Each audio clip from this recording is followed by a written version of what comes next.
Gav med dig, du skylder mig nogle fucking penge. Er nogen af jer, der skylder ham penge? Hallo, du skylder mig. In the quiet calm of Denmark, a young man's life was about to take a sharp turn. Rune Peterson had no choice but to face a harsh reality. He was going to prison for attacking the son of a local official. In a single moment, everything changed. The life he knew vanished, replaced by a new and unfamiliar world. After enduring a series of tight security checks, Rune was led to his cell, his new home for the coming months. But this prison wasn't what most would expect. Unlike the packed, chaotic prisons seen elsewhere, this one was strangely quiet. Denmark's low crime rate meant inmates were rare, and the place felt more empty than full. Even the conditions were unexpectedly good. The cells were clean, equipped with personal lockers, private toilets, and comfortable mattresses. There were no uniforms either. Prisoners wore whatever they wanted.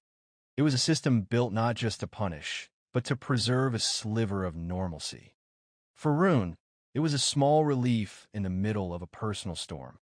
Even with the clean halls and modern cells, the warning came fast. Peter, a seasoned prison guard, told Rune to stay alert. This place, though quiet on the outside, held some of the most dangerous men in the country. And Rune didn't need long to see that for himself. Soon after arriving, another inmate took his mattress by force. Rune was left asleep on bare wood. It was a rough welcome, but still far from the horror stories of prisons in other parts of the world. Trying to shake it off, Rune cleaned up his space and stepped into the yard, hoping for some fresh air. But before he could take more than a few steps, he was blindsided. A brutal beating followed. His attacker was Murin, the brutal enforcer for the prison's top gang leader. Then came the demand. Murin ordered Rune to assault a rival inmate from the Arab bloc, a tight-knit group already at war with Murin's gang. The message was clear. Inside these walls, violence wasn't just common, it was the rule. Weakness meant death. Alone in his cell, Rune sat frozen, his mind racing. Murin's demand echoed in his head. He didn't want conflict. Causing a scene here, in a place so quiet and tightly watched, would bring instant trouble. But saying no to Murin could be far worse. Now, Rune faced a brutal choice. Obey and become part of the violence, or resist and risk everything. The next day, Murin called him into a hidden room. Rune went in trying to show respect, hoping for a chance to stay on good terms. But there were no words, no warning. Out of nowhere, scalding hot coffee splashed across his body. The pain was sharp and sudden. Then Karsten stepped forward, the gang's leader. Cold, calm, and deadly serious. With just a few words, Karsten made it clear. Rune would follow orders from Murin without question. His first task, attack a rival from the Arab-Albanian group, their sworn enemy. If Rune refused, Karsten would make sure his death was slow and unforgettable. With no way out and his life on the line, Rune gave in. He waited in a quiet corridor, nerves tight, eyes locked on the path ahead. When the Arab-Albanian inmate finally passed, Rune struck with brutal force. Every blow carried his fear, his rage. He didn't stop until the man collapsed. Then, he slammed the man's head into the stairs again and again, just as Murin had ordered. The target was left barely breathing.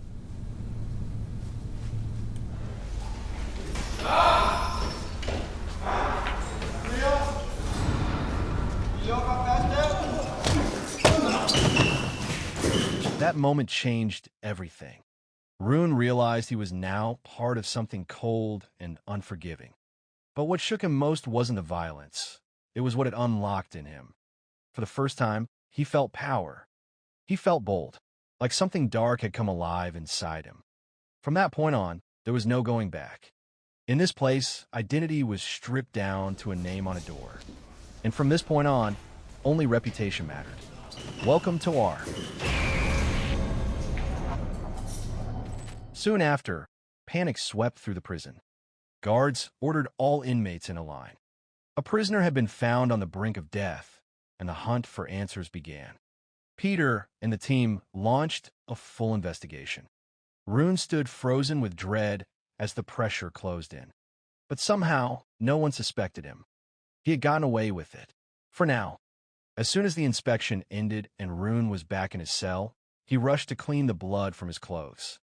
Shaken and tense, he lit a cigarette, trying to calm his nerves and gather his thoughts. But before he could catch his breath, the door slammed open. Peter stormed in and dragged him out. The guard had already connected the dots. Rune had been under quiet surveillance the entire time.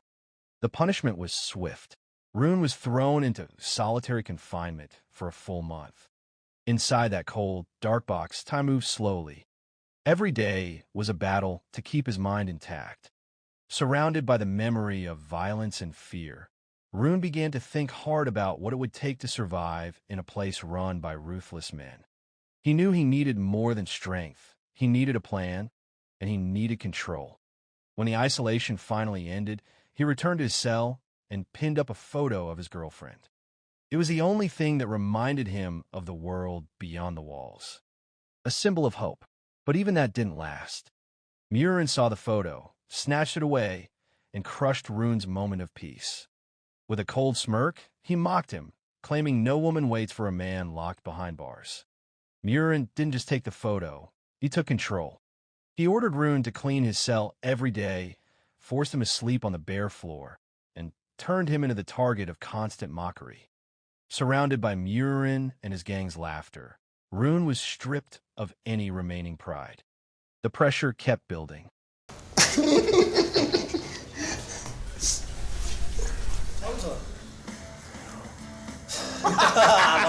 That night, something in Rune snapped.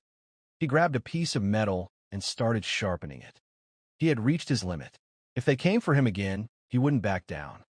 He was done playing the victim. From this point on, Rune was ready to strike back. His daily routine shifted to kitchen duty, where he prepared meals for the prison. But this wasn't the usual bland food scene in most prisons. These meals were high-end, thick steaks and rich dishes that looked like they belonged in a fancy restaurant. At first, it seemed like a rare comfort, but it came with a cost. Well-fed inmates had more energy, and for the violent ones, that energy turned into raw aggression. The tension behind bars only grew stronger. While on kitchen duty, Rune crossed paths with Rachid, a tough inmate of Arab descent who regularly faced racial abuse from others. Both men had been pushed around, and that shared pain formed a quiet connection between them. They weren't friends yet, but they understood each other. The next day, Rune spotted something big. Murin's gang was handling a secret trade, smuggling goods under the radar. But they slipped up. Karsten was watching, and he wasn't impressed. He tore into Murin for being sloppy, accusing him of drawing too much attention to their operation. The tension was clear. Karsten had no patience for mistakes. Rune saw an opening. If he could prove himself useful to Karsten, maybe he could finally break free from Murin's grip. That moment sparked a shift. Rune stopped reacting and started planning. His goal was simple: win Karsten's trust and earn a place where no one could push him around again. Later that day, Karsten issued a command. Someone from another block had broken one of the prison's unwritten rules, and punishment had to follow. Murin took the job and ordered Rune to handle the distraction. Rune did what he was told, drawing the guards away just long enough. Moments later, the prison alarm rang out. The target was found beaten badly, lying in blood and barely breathing. After the chaos, Rune was ordered to clean up the mess.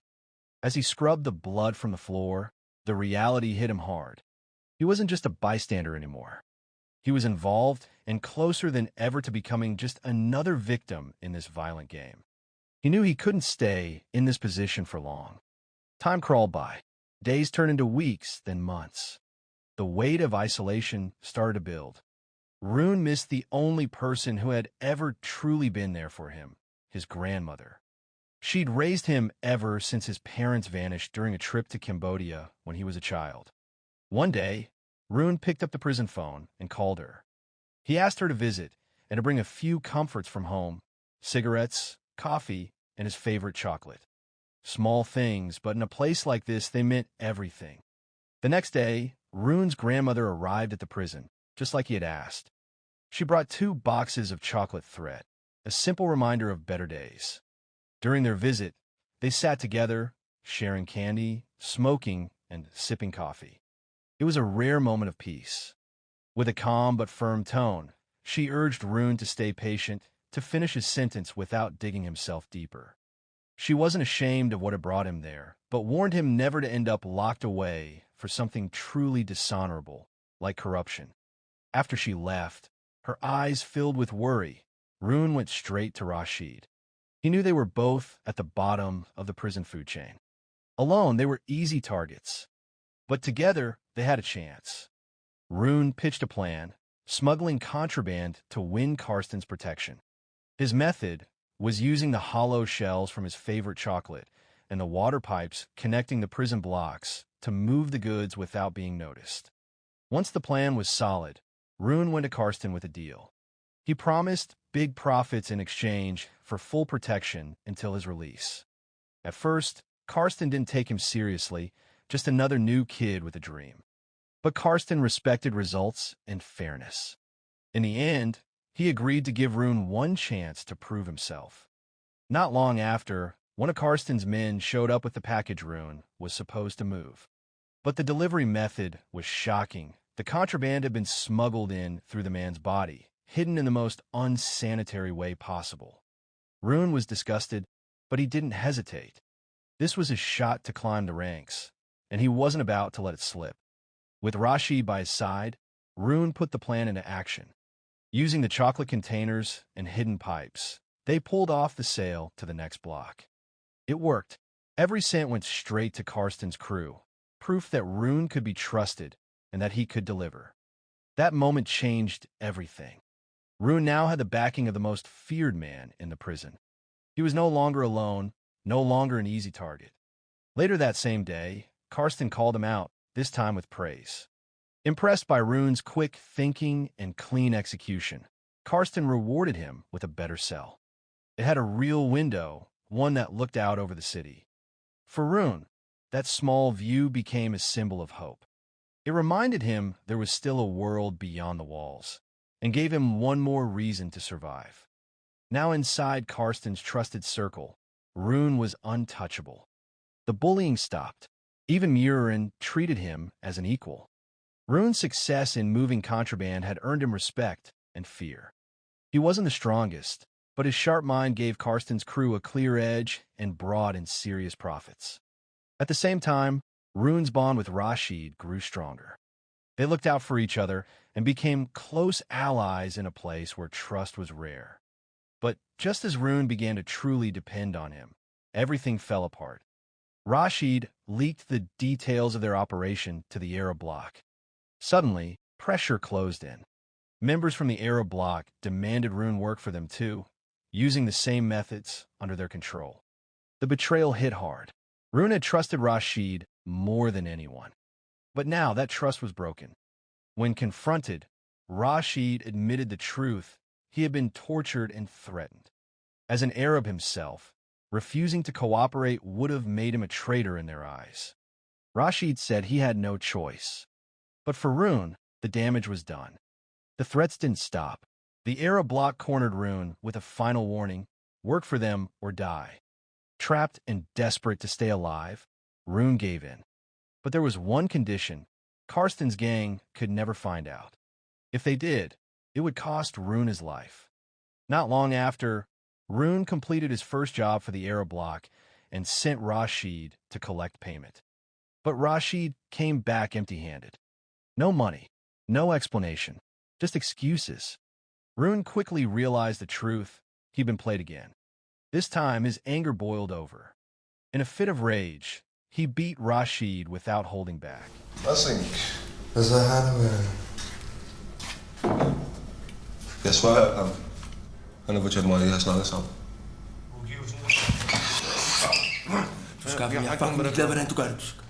That night, Rune made a hard choice. He confessed everything to Karsten's gang. The reaction was immediate and brutal. They were furious. Rune had crossed the line, and now he had to pay. The order came down fast. He had to return the money that had been used to fund the deal. The amount was tens of millions in kroner. And the message was clear. If Rune couldn't come up with it, his life would be the price. With no access to loan sharks or online lenders from inside the prison, Rune made a hard call. He reached out to his grandmother, asking for a huge sum of money. But she was struggling too, nowhere close to what he needed. Out of options and sinking fast, Rune went to the prison chapel. He wasn't looking for peace, he was begging for a way out. The next day, Rune took a risk. He marched straight to the Arab block and demanded the money he was owed. But instead of payment, he was met with fists and boots. The inmates beat him down hard, seeing his move as disrespectful and reckless. Guards eventually stepped in to break it up, but it was too late. Rune was bruised, broken, and sent into solitary, labeled unstable and dangerous.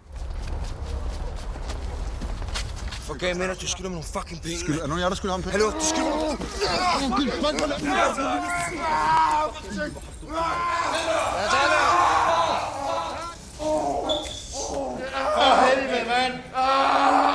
In isolation, things got worse.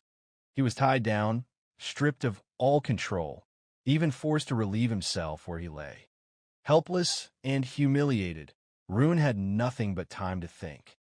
And that's when it hit him. Maybe this had all been planned. Maybe the Arab bloc set him up from the start, as payback for the brutal attack he once carried out on their own, under Murin's command. From that point on, Rune lived in constant fear. He was jumpy, always scanning the room, never letting his guard down. After leaving solitary, he kept a knife hidden on him at all times. He was certain the Arab bloc would come for him sooner or later. Then came an unexpected twist. Rachid showed up full of guilt. He apologized and claimed the Arab bloc was ready to pay what they owed, as long as Rune agreed to keep doing deals for them. He told Rune their leader was waiting in the kitchen to settle things and discuss the next steps. But it was all a setup. When Rune stepped into the kitchen, he walked straight into a trap. Moments later, Murin appeared, shirt soaked in blood. The truth hit hard. Murin had joined forces with the Arab bloc. Both sides had grown tired of Rune's schemes and saw him as a threat. He had played both ends for too long, and now they were done playing. Not long after, Rachid ran to find his friend, but it was too late. Rune was already dead, his body already soaked in blood. His life ended brutally inside the prison walls, before he ever had the chance to see freedom again or rebuild the future he once hoped for. After the murder, guards pulled Rachid into an interrogation room. The space was cold, quiet, and unforgiving. Faced with questions, Rachid said nothing. He sat frozen, guilt written all over his face. He had never expected Murin to go that far, to kill Rune so violently. From that day forward, Rachid was consumed by regret. But things only got worse. Murin began threatening him, using fear to stay in control. With every warning, the message was clear: stay silent or share Rune's fate. Rachid was powerless to fight back. And in the silence, one truth remained. He had led his closest friend into the trap. And it was a guilt he would carry forever. Even with guilt weighing him down, Rachid quickly saw how cold prison life could be. No one cared that Rune was dead. The other inmates didn't mourn, they simply moved on. Without hesitation, they handed Rune's smuggling business over to Rachid like nothing had happened. It was a brutal reminder that behind bars, feelings didn't matter, only power did. The very next day, Rachid's mother and younger brother came to visit. They had traveled far, hoping to see the son and brother they once knew. During the visit, Rachid broke down, overwhelmed by shame and regret. His mother, seeing how far he had fallen, gently urged him to find his way back to God. At first, Rachid planned to keep the business going, but her words stayed with him. That night, he made a choice. He would walk away from the criminal path. He approached Peter, the guard, and asked for permission to begin daily prayers in the prison's small mosque, ready to seek redemption, one step at a time. Before stepping into the mosque, Rachid made a bold move. He reported Murin for killing Rune and exposed the entire web of illegal trades operating inside the prison. For the first time in a long while, he felt a weight lift off his chest. He washed himself, stood quietly, and offered a sincere prayer, seeking forgiveness and a way forward. But the peace didn't last. The next day, the leaders of the Arab bloc cornered him. Their rage was instant and violent. Rachid's betrayal had shattered their operation, and they made him pay for it. Right there in front of everyone, they beat him savagely, delivering their own kind of justice. صباح الخير يا رشيد.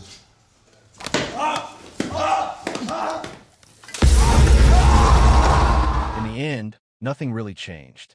The guards looked the other way. The system stayed broken. Rune's death became just another name, just another loss behind cold walls. The story ends with a harsh truth. In a place like this, survival doesn't guarantee peace, justice isn't promised, and even the best intentions can lead to a brutal end. So the moral of the story is, if prison steak tastes too good, you're probably in the middle of a gang war with a side of betrayal.